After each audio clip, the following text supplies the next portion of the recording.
Everybody should be equally miserable. Misery loves company असं म्हणतात. म्हणजे काय तर समदुःखी एकत्रित येतात आणि एकत्र आल्यानंतर त्यांची अतिशय घट्ट मैत्री होते. त्याचं कारणच असं की स्ट्रगल्स ट्रॉमा बॉन्डिंग सारखे असतात. त्याच्यामधून बॉन्डिंग होतं आणि द मिनिट सगळेजण आता समजा फॉर एक्झाम्पल कोणीतरी सांगत असेल की हो ना यार सध्या खूपच स्ट्रगल आहे, कंपनीमध्ये त्रास देत आहेत, फायनान्शियल स्ट्रगल्स आहेत वगैरे वगैरे, अशी समजा चर्चा चालू आहे ग्रुपमध्ये आणि कुणीतरी एक जण अशी म्हणाली की नाही नाही पण मला आता खूपच वेगळाच अनुभव आला आणि मला खूप, आणि ती व्यक्ती खूप सक्सेस स्टोरी सांगायला लागली, तर आहे ना ती व्यक्ती खूप ऑड वुमन आउट होऊन जाते आणि मग ती आहे ना काय गंमत आहे की एकतर you are with the group or you are against the group.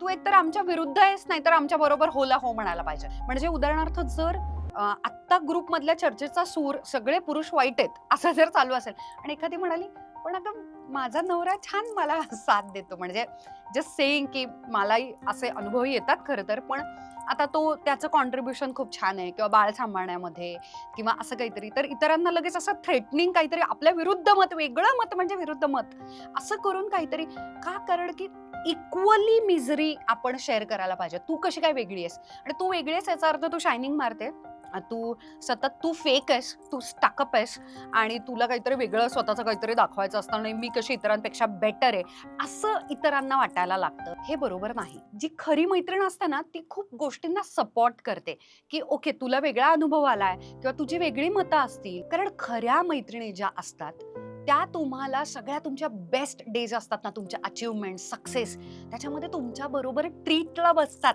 Celebrate करतात, त्या सेलिब्रेशन्समध्ये पण ते सपोर्ट करतात आणि जेव्हा तुम्ही कुठच्या तरी खरंच भयानक गोष्टीतून जात असाल तर तेव्हा त्या खूप गुड लिस्नर होतात. नॉट नेसेसरीली ॲडवाईस देणे किंवा सजेशन्स देणे, पण ऐकणे, तिथे थांबणे, अवेलेबल असणे, याला खरी मैत्री म्हणतात.